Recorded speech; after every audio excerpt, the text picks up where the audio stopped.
This is my home. This is my kitchen. This is my family. Tilly.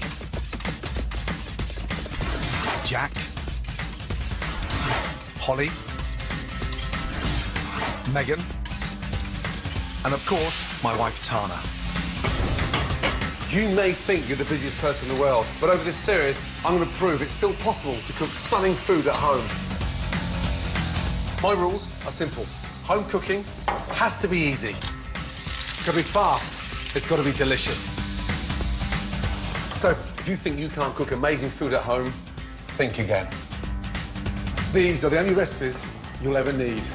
Breakfast, lunch, and dinner. Today, I'm putting together a fantastic breakfast, lunch and dinner with an American flavour. I've travelled throughout the United States for my work, and as well as having some shockingly bad meals over there, I've also had some brilliant ones. And right now, the US food scene is really vibrant. Lots of new talented young chefs incorporating new flavours into their dishes and reinventing American classics. Taking my cue from some of the best, this is my ultimate American home cooking. First up for breakfast, my take on a US diner classic. Eggs baked with crispy hash browns and smoky sweet bacon. For lunch, the mighty American Caesar salad with griddled chicken breast and a big bold dressing. Followed by peanut butter and jam cookies to die for. Time for a little drink. And middle daughter Holly joins me in the kitchen. You put yours in there, I'll put mine here. Dad! We're creating an American feast with barbecue-style beef brisket, crunchy light coleslaw, and spicy sweet potato wedges. This is my ultimate American food. Breakfast, lunch, and dinner. First up, eggs baked in hash browns. The secret of a great hash brown are the potatoes. I prefer using really nice, waxy potatoes. They cook better, but more importantly, they hold themselves together.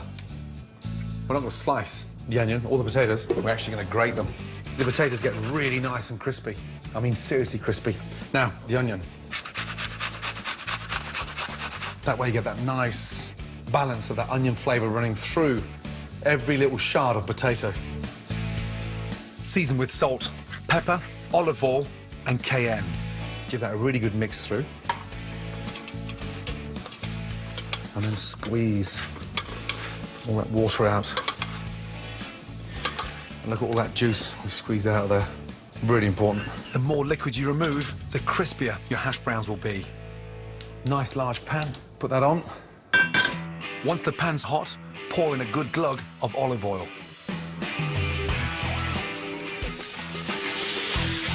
That sound confirms how important it is to have your pan nice and hot. So it seals the grated potato and onion together. So take the spoon and just pat it down. What we're trying to do now is get it really nice and compact. Going round the outside of the pan with little flecks of butter. You just slip them down the back gently. And that gets the onions caramelised. Here's a great tip for turning your hash browns over quick and easy. Take a plate, place it on top, and just flip it over, and then slide it back in very quickly. You see the colour we've got on there now. Got that nice, crispy texture of the potato. I'm going to use the hash brown as a bed for my baked eggs. Crack in your eggs nice and gently. Just a little sprinkling of the cayenne to make the eggs a little bit spicy. Then, into a preheated oven for 6 to 8 minutes. Meanwhile, onto my bacon, and I'm giving it a classic American twist. Now, one thing I could never get my head around when I first started eating lots of American breakfast was the sweetness from the bacon. I've grown up to love that combination of smoky sweet flavours, and it's so easy. Pan on and simply heat olive oil, brown sugar, salt and pepper, and butter. Bacon in, and as it cooks, it becomes irresistibly caramelised and golden brown. Turn off the gas, and my glazed bacon. It's absolutely ready. Beautiful. Now, my hash browns and baked eggs are ready. Wow. Look at that. Beautiful. Just put your spatula underneath there. Onto your plate. And that bacon Sits beautifully on top of the baked egg and that hash brown underneath, and you can see why the best breakfasts in the world are always in America. This is an all-American superhero of a breakfast. Eggs baked in hash browns with glazed bacon.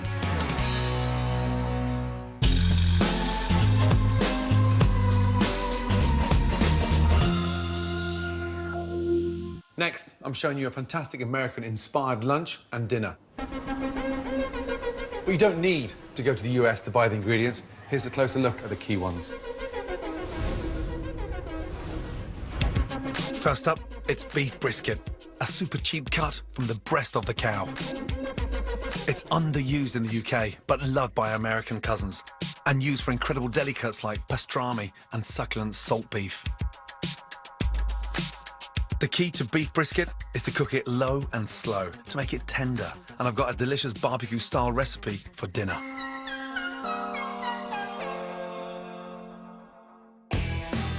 Next, sweet potatoes, as American as apple pie. Sometimes called yams in the USA, they're native to the tropical Americans. They cook quicker than standard potatoes. They're packed with nutrients and have a fantastic sweet flavour, whether you mash them, bake them, or roast them. But I really love the simple sweet potato wedges I'm making for dinner. The ultimate American staple has to be peanut butter, and more than half the peanuts grown in the US are used to make it. I love it both crunchy or smooth, and not just spread on bread. It's fantastic in savoury sauces like satay, or even in desserts, like the peanut butter and jam cookies I'm making for lunch. The main course will be a crispy big Caesar salad, but the first job are my peanut butter and jam cookies. Start with the cookie dough. Simply combine muscovado sugar, peanut butter, and butter until light and fluffy. Then add your egg, a splash of milk, vanilla seeds, and beat again until smooth. Sift together salt, baking powder, and flour. Then mix until thoroughly combined. In floured hands, roll the cookie dough into golf ball sizes. Flatten and create an indent with your finger. Fill with half jam and half peanut butter. Place the cookies on a tray lined with baking paper and bake in a preheated oven for 10 to 12 minutes. Cool before serving. Next job, main course, and my take on an iconic American salad, first made almost a century ago. Caesar salad is definitely a classic. But the trick to keeping dishes like this modern and relevant is to tweak them, but not lose what made them brilliant in the first place. Here's my version for the ultimate American lunch. My first twist is in the dressing. For me, the most important part of the Caesar salad is that dressing. Rich, creamy, slightly spicy. Begin by making a basic mayonnaise. Start off with the egg yolks in just a little spoon Dijon, and then a little splash of red wine vinegar. Start whisking. Once you've got that nice, slightly thickened texture, drizzle in your olive oil.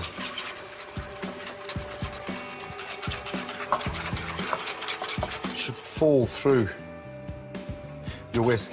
It's like a nice, thick, double cream texture. Beautiful. Now take the mayo to another level with anchovies and crushed garlic. Now, chop up the anchovies and the garlic together. I sort of almost want that to be like a really nice puree. Then grated parmesan. Lemon juice. That will make the dressing citrusy, lighter in colour. And then a little splash of water in. Now, all of a sudden, it transforms that mayonnaise into an amazing, delicious, light dressing. Nice. Next job, the croutons, and I like using crusty bread for extra crunch. And just dice up your bread. Season with salt and pepper, then add to a hot pan with olive oil, and fry. Give that a really nice toss. As the croutons start to turn golden, simply grate on a generous amount of Parmesan cheese. Keep them rolling around, stop them from sticking together. You get that really nice, cheesy, delicious crouton. And now, they're out. Now for the fun job, assembling the Caesar salad, starting with romaine lettuce. And don't slice the lettuce too thinly. A squeeze of lemon, on with half of that gutsy anchovy mayo dressing, saving some to coat your chicken later. Then sprinkle half your croutons. Give that a really nice mix. Salad in. It's all beautifully dressed. Add the remaining croutons and finish with a good grating of Parmesan cheese. That, for me, is a perfect Caesar salad. However, I'm going to take it to another level and grill a stunning chicken breast. Start by preheating your griddle pan, then butterfly your chicken breast. Simply slice from the thin end towards the thick bit of the breast. Let the knife do the work and literally just open up. Now that's how we butterfly a chicken breast. So therefore it will cook twice as quick and just nice and moist in the center. Season the chicken on both sides with salt and ground pepper. Lay your chicken breast onto the grill. Never oil the grill until you're absolutely ready to cook your chicken. Now, turn them over. Beautiful. Cook for 3 to 4 minutes on each side until the chicken's got those lovely stripes from the griddle, which adds a gorgeous smoky flavour. Whilst they rest, spoon over some of the remaining anchovy dressing. The chicken cools down, but the flavour, the seasoning of the anchovy, the garlic and the Parmesan seeps into that chicken. Slice the chicken into strips. Wow. I serve the chicken warm in a separate bowl so it doesn't wilt the salad. Spoon of dressing.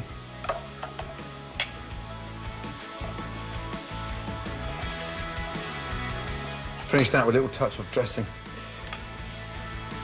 An American classic. And I think one of the most popular salads anywhere in the world. But it's still one of the most delicious. When it comes to lunch, this really is an American dream. A delicious Caesar salad and succulent golden griddled chicken with peanut butter and jam cookies for dessert. Coming up, it's dinner time. And helping me create an American feast so good it'll bring tears to your eyes is middle daughter Holly. Was homework that bad? The onions. Oh no, don't rub your eyes. And the competition to be the next Ramsay to rule in the kitchen is on. I think she did this one pretty good. You think so? Maybe not as good as mine. When it comes to cooking techniques, barbecue is virtually a religion in America, especially in the southern states. Down there, the real barbecue pros use big open fire pits to get huge joints of meat, super succulent and fantastically perfumed with smoke and spice.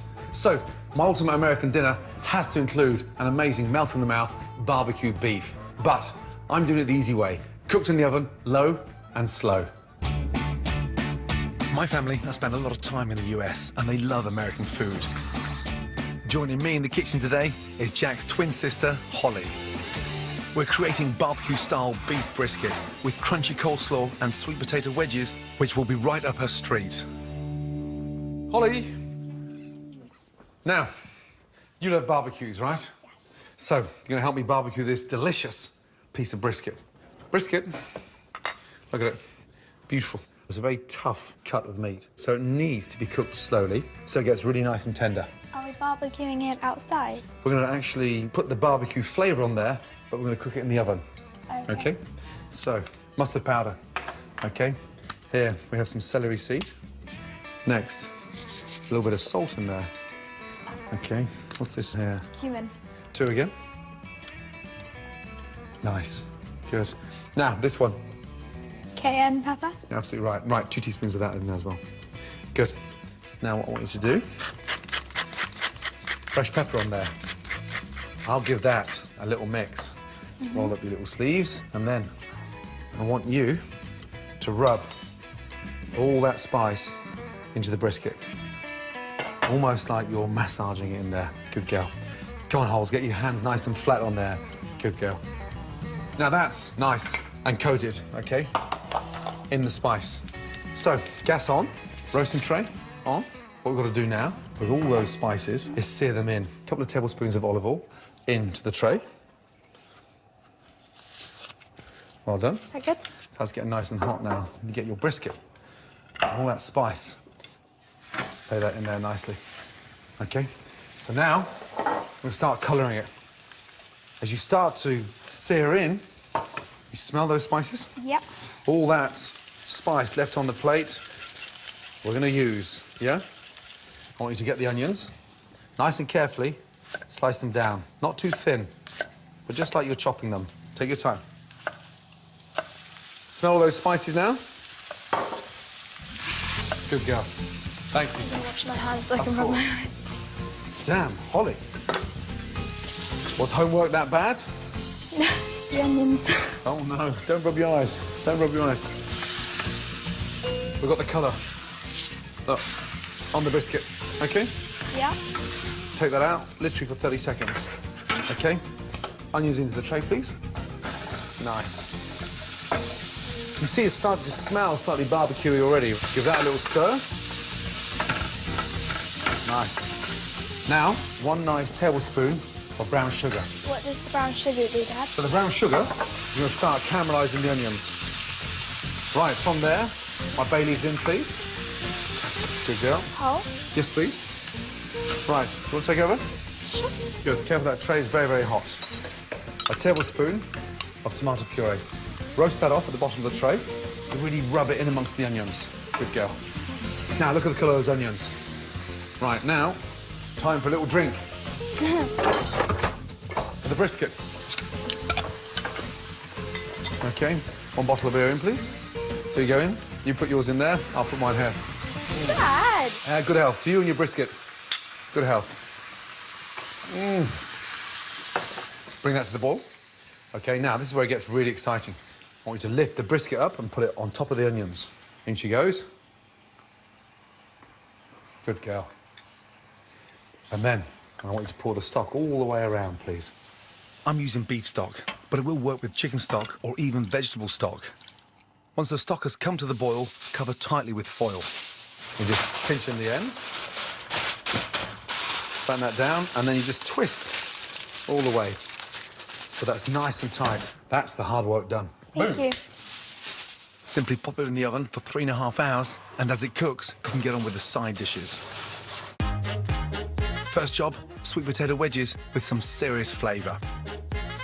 Start by making a spice mix. In a dry pan, toast coriander seeds until beautifully aromatic. Then put them in a pestle and mortar, add salt and grind. Next, smoked paprika, dried oregano, cayenne pepper, and mix. Spice mix done. Now simply cut your sweet potatoes into wedges. Toss in olive oil and thoroughly cover with the spice mix. Onto a baking tray and into a preheated oven for 30 minutes, turning halfway. Irresistible sweet potato wedges are ready. Now to finish off my beef. See that smell? Just sort of travels everywhere. Oh. Now, look at that. So we're going to leave that to rest. What does resting mean? Resting means where you've cooked a joint and you just leave it to relax. So it'll make the meat so much more tender. OK? Right, coleslaw. Traditionally, you would mix slaw with what? Mayonnaise. That's right, mayonnaise. This time, we're going to do it a little different. So I'd like you to put the yoghurt into the bowl for me, please, all of it. I'll start slicing the white cabbage and the red cabbage. Now, from there, a nice tablespoon of mustard in there, please. Give that a nice mix up. Nice little touch of salt and pepper. OK. Now, a little cider vinegar.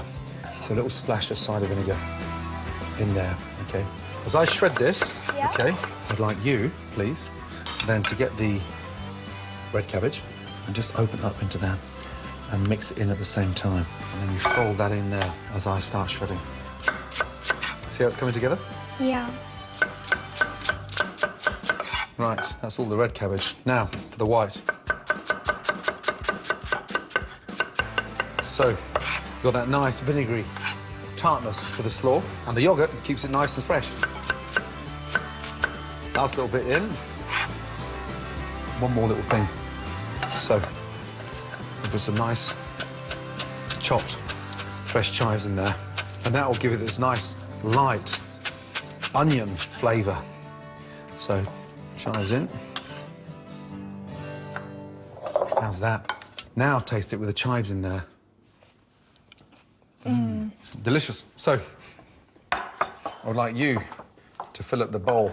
I'm going to very carefully lift out my brisket. How come it shrunk? It's been in the oven for nearly 3.5 hours. So it's been cooked slowly. That sits on there. Oh, my goodness me. Let me just show you what this looks like. I'm going to start slicing it. We'll see how soft. Look at that. And here's the thing about helping Daddy cook. Here's the perk. You get to taste it first, before anybody. That is so good. That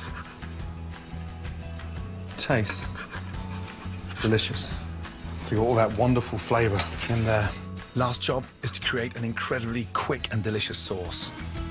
Gas on and reduce the spicy juices and onions the beef cooked in. Then add in cider vinegar and you've got a brilliant tangy barbecue sauce. That, Smells nice. doesn't it? Wow. That is brisket and a half. Now the rest of it can go in the gravy pot. And that's a really nice, rich, spicy barbecue onion gravy. That, my darling, is the perfect way to serve brisket. Right, you ready? If you carry the sweet potato for me, I've got the brisket. Wow. Let's go, darling. Well done, by the way. Thank you. This is a real American beauty. Gorgeous, low and slow cooked barbecue beef brisket with sweet potato wedges and yogurt coleslaw. Megan, Jack. Tilly. Big, deep, smoky flavours that bring the taste of the American South to your kitchen. Who would like some coleslaw? I'd love some, please. And who would like some gravy? Thank you. But it's spicy and slightly barbecuey. How's the brisket? Really good. It's amazing, especially with the gravy. And what do you think of the capabilities of your big sister? I think she did this one pretty good. You think so? Yeah. Maybe not as good as mine, but... I can feel a lot of competition in amongst the Ramsay girls. Good job, Hoz. Thank you. To collect selected recipes from the show, go to my scrapbook at channel4.com/Gordon. Next week, I cook a hearty breakfast, lunch and dinner fit to make a grown man cry. Now that smells amazing. Almost brings tears to your eyes. That's if my youngest daughter, Tilly, doesn't eat it all first. You're not allowed any more.